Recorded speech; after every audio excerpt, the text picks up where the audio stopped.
game on table manners. Betty, our hostess, is having a few of her friends to her home for a birthday party. She has been to any number of little parties like this, but this is the first time she has given a party all by herself. Like everyone else, she thinks that her etiquette is perhaps not perfect, but good enough so that there are no glaring errors. She is proud of her table arrangement and thinks she deserves a word of congratulation. But the housekeeper must tell Betty she has noticed a few errors. A napkin is out of place. The butter knife belongs on the butter dish, not next to the meat knife. And a water glass. Small matters, but they are important when they show whether or not your habits of etiquette are correct. See if you notice right away when someone is incorrect or is definitely correct. Betty's confidence is shaken a bit, and she has doubts of her correctness. Should she have preceded her guests into the room? Is she directing them to their places properly? Should Betty have used place cards? The young man who is trying, too late, to assist Betty with her chair is Bob. It is his birthday that is being celebrated, and his host. He seems to feel at ease and just act as she always does.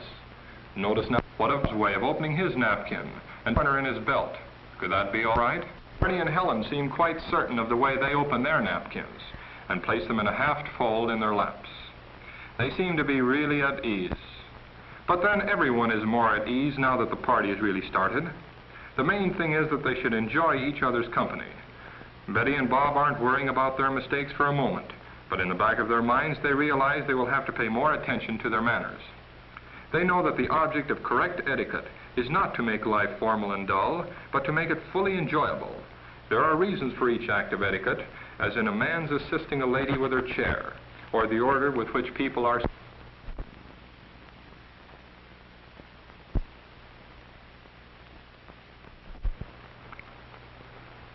Bob is hungry, and the soup looks good. He is using his company manners, but as we see, he is doing at least 3 things wrong. Now that the soup is served, Betty sees that the crackers are passed. Floyd passes the crackers to Dorothea before he helps himself. Should he have helped himself first or not? Bob is eating before the others. What about that? Apparently the guests are waiting for Betty to pick up her spoon before they begin. Dorothy too starts, and they all But naturally the guests give no indication of having noticed any error on Bob's part, since that in itself would be impolite. As the relish dish is passed, Bob takes a handful and puts them on his service plate, and back he goes to his soup in the same old way.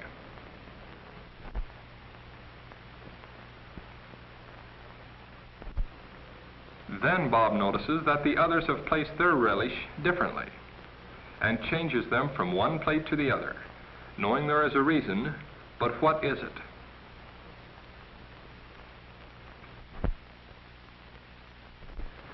But having made the change, Bob is glad to see Betty has noticed that he corrected himself. All is well again with the party. No one's enjoyment is being interrupted with any problems for the moment. Betty now is running into some problems of her own, things that she hadn't thought of until now. That elbow on the table isn't one of her problems because she isn't even aware of it, but she is aware of the olive as a problem. Is there a correct way of eating an olive? Shouldn't you just pop it into your mouth and eat it? But then how do you take out the pit? With your fingers? And when you have the pit, where should you place it? Floyd seems to have confidence in his way, but also too many fingers. Betty thinks she might try Floyd's way. Betty hopes that she doesn't look as awkward as she feels. Now our hostess feels better about the olives, but right away she sees something else. Dorothy is breaking her celery before taking a bite. It has always been just celery. You ate it in whatever lengths you found it. Is it easier to handle in shorter lengths?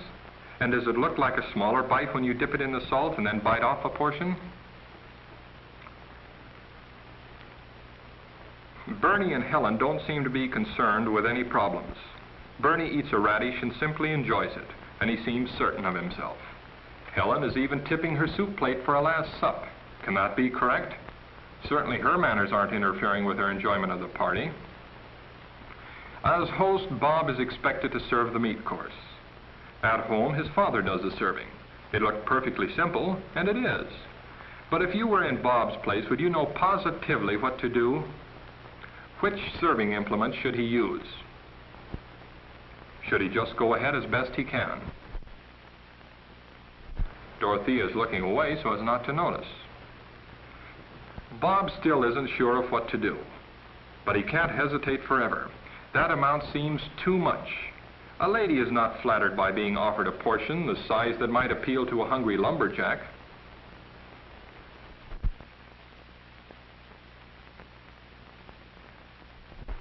Betty is worried for Bob, but after all, he is trying. Everyone learns by experience, even when mistakes are made, and one isn't at all sure of anything that he is doing. Bob wonders if the portions he is serving are now too small. Should he give a large portion to the men and small ones to the ladies? Or should he serve about this amount and let the guests return their plates if they wish a second helping? Now Betty is about to serve the salad. Some new questions are arising. Can she use the implements for serving the salad correctly? And what size should the portions of salad be? Is she offering too little? Is she getting a proper assortment? As Betty passes the plate, should she say for whom the plate is intended? Bernie and Helen act as though everything were going smoothly with them. And so really it is. In spite of Betty's worries, there are no mishaps. Floyd and Dorothea are enjoying themselves. Bob, you notice, is not starting first this time. He waits with the others for Betty to start. Here is the kind of fun that they all thought of when the party was planned, of having a good meal together and plainly enjoying one another's company. The errors that have been made haven't taken the fun out of the party, and we must remember to give them credit for all the things that have been done correctly. For every mistake made, a dozen things have been done correctly. Bob is feeling more confident of himself. He seems to remember that it is correct to use his knife for cutting lettuce or tomato if they are served in pieces that are too big for a proper bite. What do you think? Is he wrong or is he right? But the person with confidence isn't necessarily the person who is correct. Up until this minute, Betty has been confident that a person should butter his vegetables with his knife. But now that Betty sees Floyd buttering his with his fork, she isn't certain. She wishes she did know definitely. It seems safer to follow Floyd's example. If he is correct, then she will be too. Bob is swinging from one extreme to another. One minute he is uneasy, the next overconfident. Now he is forgetting even his company manners and is acting as he usually does, in telling one of his favorite stories. Dorothea and Floyd give him their attention when he's looking at them, but at the same time they manage to continue eating while their food is warm. Bob isn't letting the story interfere with his eating either. So let's try counting the number of obvious blunders. The waving of his knife and fork about. Talking with food in his mouth. Monopolizing the conversation. But it is an exciting story. It's about a trip up in the mountains, and then, uh-oh. This isn't the kind of an ending to the story that Bob had in mind, but it is quicker and maybe better. At least it stopped Bob from making any more mistakes. Betty, too, has discovered that she had forgotten a couple of items of behavior. She is thinking that perhaps she and Bob both need to be embarrassed a bit to make them admit that their manners aren't as good as they should be. Bob may be thinking the same thing, because he certainly looks as if he has decided to make a lot of changes. The others, of course, say nothing. Betty decides that the first thing for her to do is to regain her poise. Just act as though no errors had been made. But she will be more observing of her own manners and those of others too.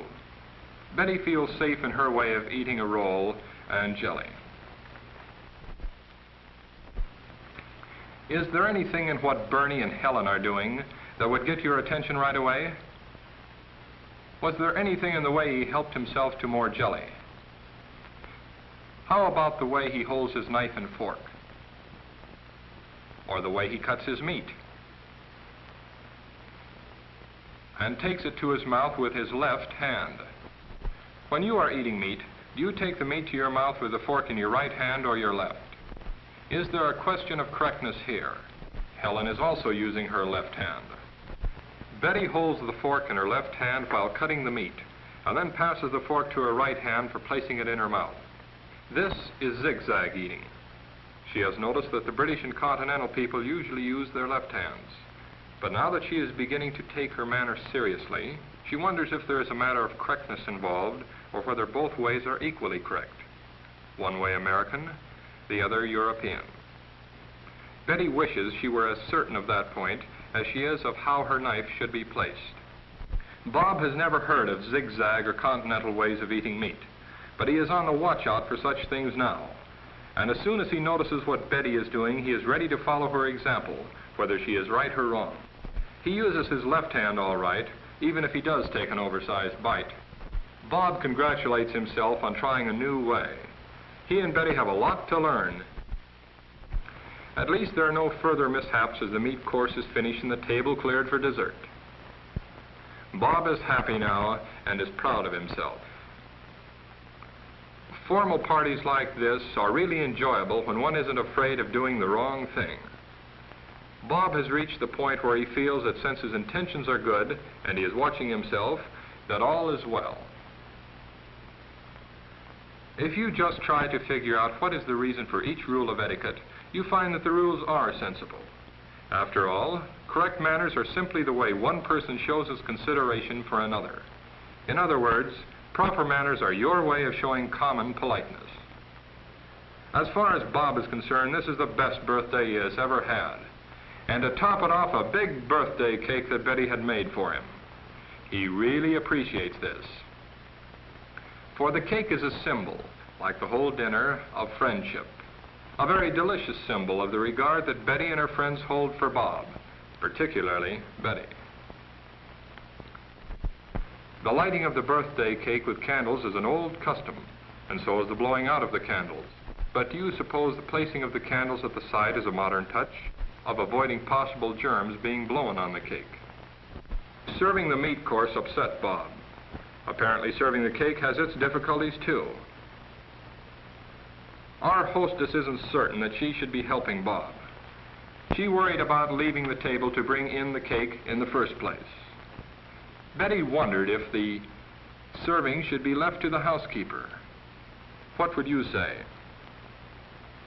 There is no denying that Bob needs help. He is having trouble with the serving implements again. Do you think he might be able to figure out from the shape and the size of the blades which to use? Cutting and serving your own birthday cake would seem to be a pleasure, but could you actually do this any more gracefully than Bob is? Betty's help may not be as great as she thinks. What of her reaching in front of Bob, and about her placing the dessert forks? Are these correct? Bob accompanies Betty to her place, assisting her with her chair before resuming his serving. He is at least trying to change his habits.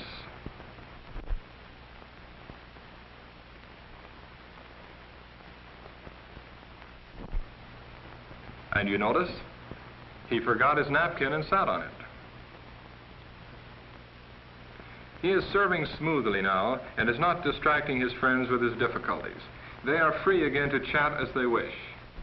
And once again, the party is fun. Bob and Betty met more problems than they expected. As we are seeing, people like Betty and Bob, who want to entertain their friends and have good times together, forget that poor manners can really interfere with the fun of the party. There is no fun in being worried, unsure, or ill at ease. It is much simpler in the long run to face your problems, find out what the correct answer is, and then when you act in a way that you know for certain is correct, your mind is perfectly free. Of course, all this isn't accomplished just by wishing. There are still habits that have first to be detected and then broken. This is hard. Then new habits have to be formed. But a little study of etiquette will help greatly, and lessons are all practical. Once you have formed correct habits in your manners, you will find that they give you a sense of confidence. That is a reward in itself. Our party is ending. But let's hope that for you it is, in another sense, just a beginning. As you think of Betty and Bob and their problems, compare your own manners. Don't forget that it is by their manners that polite people the world around show their consideration for one another. A dinner party is just one way of enjoying company of your friends. A good meal, good company, real enjoyment, that's what a dinner party is for.